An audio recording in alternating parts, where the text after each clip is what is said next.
বিরিয়ানির একটা রেসিপি করব, তার জন্য 750 চিকেন নিয়ে নেওয়া হয়েছে। আর এই বিরিয়ানিটার নাম হলো মুরাদাবাদি চিকেন বিরিয়ানি 1 পট চিকেন পোলাও। আদা পেস্ট করে নিয়েছি, আদাটা দিলাম, লঙ্কার গুঁড়ো, রসুন, আর এখানে নিয়েছি লঙ্কার আচার, আর মৌরি গুঁড়ো করে নিয়েছিলাম, কাঁচা মৌরি।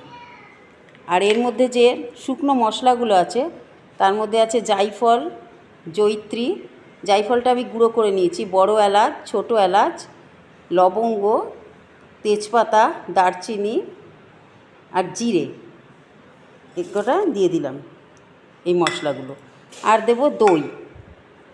দই আমি 150 থেকে 200 মতো নিয়েছি, আর নুন দিয়ে দিচ্ছি। দিয়ে এবার এটা ম্যারিনেট করে রেখে দেব।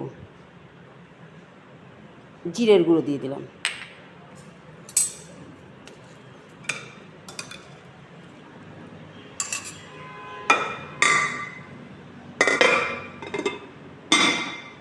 এটা আমি 1 ঘন্টার জন্য রেখে দিলাম। এখন পেঁয়াজটা ভাজতে হবে। তেল দিয়ে দিলাম,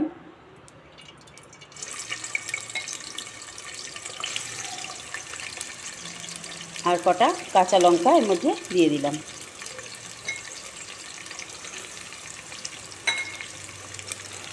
ভাজতে হবে বেরেস্তাটা। বেরেস্তা ভাজার মধ্যে একটু নুন দিয়ে দিচ্ছি। কোনো ভাজাটা হতে একটু সময় লাগবে। এই বাদামি বাদামি হয়ে এসছে পেঁয়াজগুলো। বেরেস্তাটা কিছুটা আমি তুলে রেখে দিচ্ছি, আর এর মধ্যেই ম্যারিনেট করা মাংসটা দিয়ে দিচ্ছি।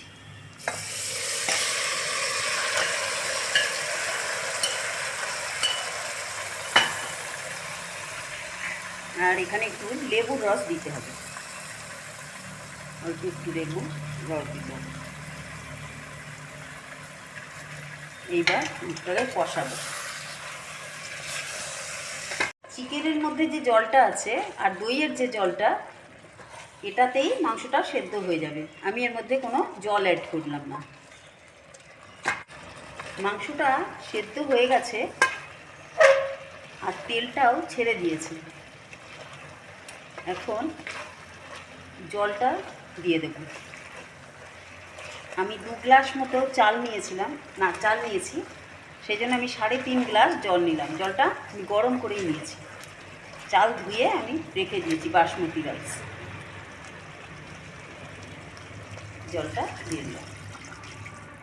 এখন এটা একটু সেদ্ধ হবে, আর একটু ভালো করে, আর ফুটবে।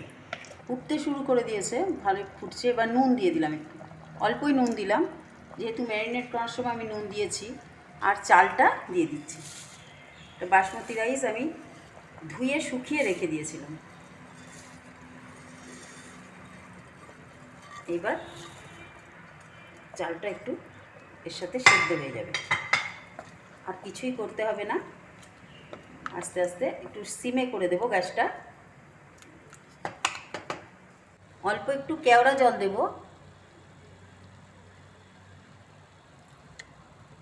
আর বেরেস্তাটা ছিটিয়ে দেব উপর দিয়ে।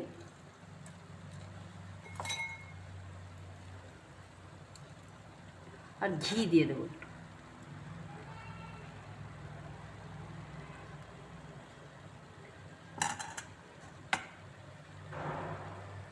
আর অ্যালুমিনিয়াম ফয়েল দিয়ে এটাকে ভালো করে মুড়িয়ে রেখে দেবো। অ্যালুমিনিয়াম ফয়েলটা এখন আমি তুলে দিচ্ছি। খুব ভালো হয়েছে।